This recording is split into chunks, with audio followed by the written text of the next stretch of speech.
Alright, hey yo guys, welcome back. Today we're back with another SH Figuarts. Today we're looking at SH Figuarts Kingdom Hearts 2 King Mickey.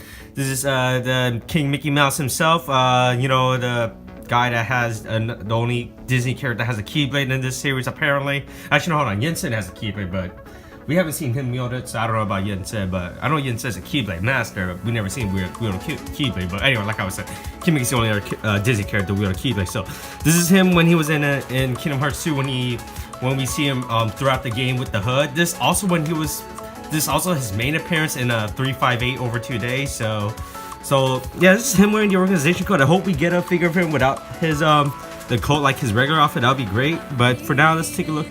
This is just him in his organization. So here he is. He looks super angry. Looks like a Sith Lord because Disney owns Star Wars now. So this could be Organization 13 Mickey, or it could be a Sith Lord Mickey. I don't know. Whatever it was, your imagination.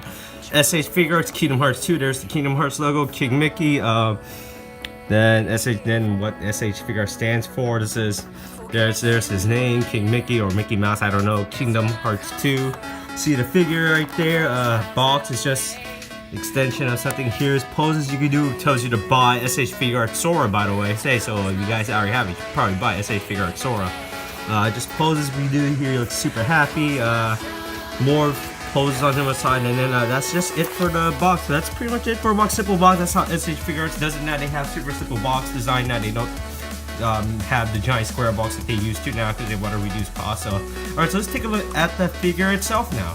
Alright, so here we go. We have King Mickey wrapped the box, and you guys always know how we do on this channel. If you guys haven't already know, we always take a look at the accessories first before we take a look at the actual figure. So let's take a look at what does King Mickey himself has. So first we have, of course, his second Keyblade, the Kingdom Key D. This is the D stands for Dark Side, by the way, in case you guys didn't know. This is the Keyblade he gets when he was in the World of Darkness thingamabob that he gets at the end of one, or yeah, it was at the end of one. I don't know. Kingdom Hearts series timeline makes no goddamn sense at this point, but yeah, but yes, this is what he mainly wields throughout the series. This is what he switched over to after he stopped using the Star Seeker. That was his primary Keyblade until he gains this in the Realm of Darkness thingamabob that he sacrificed himself at the end of 2. Or, well, he didn't sacrifice, he left himself at the end of 2 to close the door of darkness and all that fun story stuff. I don't know. Kingdom Hearts, super confusing story. You guys know what I'm talking about. I don't want to get into all the confusing mess of details about it. So after that, then we have a 2 face-off. So he comes with a super happy face. That's his default face. That's a good choice to give him. Then we have his super neutral smiling face. That's pretty good. That's a full scope. Then we have his super weird, super angry face, which is half a face. So that's kind of creepy, you know. But hey, here's his super angry face. That's when you have the hood off. This is for when you take the hood off, by the way. Next, we have an extra pair of ears. This is when you take the hood off, I guess, so you can do something. So here's an extra pair of ears for him to remove with the hood. Then after that, he comes with 2 hands. First off, he comes with 2. Of course, my favorite hands with any figures are the jazz hands. So here for him to do some jazz hand stuff. Yay, jazz hands! And then he has 2 hands to hold the Keyblade in each hand. So we got left and right hand to each hold the Keyblade. And of course, he comes with his 2 default hands itself. So now that we gotta take a look at these, so let's take a look at King Mickey himself. And alright, here we go. Here's King Mickey himself for us to take a look. So first of all, he is incredibly short. He's probably the smallest figure to date. I think Pikachu from the Pokemon line might be smaller, might be around the same, but he is extremely short. But here's SH Figuarts Sora, by the way. So in case you guys want to tell, he's literally half of Sora's height. In case that's a good indication of the scale. Like I have to move my camera around. I can't even get him to frame correctly, but there you go. So let's move Sora out the way. He's not the main topic of this video. So next we got Mickey himself. So first of all, his head articulation, his head doesn't move around when he has the hood up. You remove these 2 to switch out the head. Hold on, let me see if I can get. There you go. So these are actually 2 separate pieces for you to remove. It's not one whole piece. This is how you put in the angry face of his around as well. So these are 2 separate pieces for you to move. So when he has his hood up like this, he has like no real articulation. When you put on his neutral smiling face, then he has articulation. So there you go. Shoulder joints, he can do 360. Same thing with elbow. He has elbow joints. He can move up and down. He's actually quite flexible with his arms. That's pretty good. Hands does a full 360 joint. His tail is on a separate little peg joint right here. So oh, there goes his tail. Let's put that back in.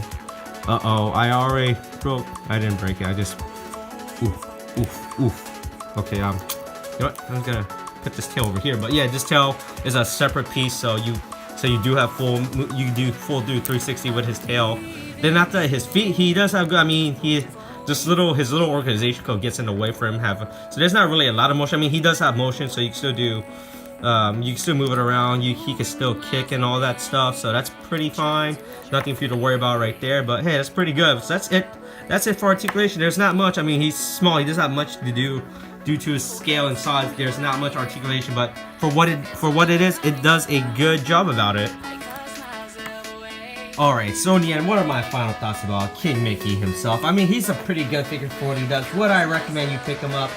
As a standalone figure, probably not. His short scale and articulation isn't really that much. I mean, he has good arm articulation, but he doesn't really do much by himself. I honestly would not recommend picking up unless you're dedicated to pick up the entire Kingdom Hearts 2 Figuarts line, so to complete the set. But as a standalone figure, probably not that great. He doesn't offer much, unlike Sword, which he has way more posability, which I am more big, which I would recommend more. But as a standalone figure, probably don't pick up King Mickey. I mean, you can pick him up for when he's on sale or something. That'd be great. But as a standalone figure right now, probably not. If you're out there to complete the entire Kingdom Hearts set, yeah, definitely I would recommend you pick him up. To complete the set. But other than that, he's a pretty good figure. I mean, they brought, hey, it's King Mickey. There you go. I mean, they did a good job bringing him to Figuarts. I mean, there's nothing wrong with it. I'm just not a fan of his scale and his limited posability. But other than that, that's pretty much all I have to say about King Mickey. Thanks for watching. Stay tuned afterwards for some weird anime pictures or something, you know.